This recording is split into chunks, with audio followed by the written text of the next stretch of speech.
Ассаламу алейкум, друзья. Ассаламу алейкум, Россия. Доброе утро, Россия.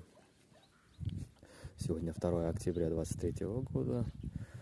Заметил, что телята ближе к осени, они перестают постепенно есть зеленую траву.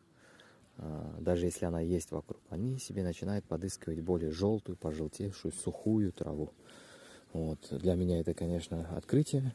Не думал, что зеленая трава для них будет уже осенью практически не нужна.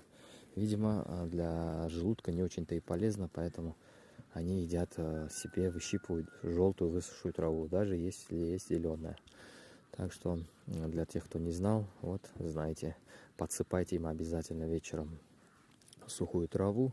Они будут сытыми свободно осенью. Ее будут есть спокойно, с радостью. Всем удачи!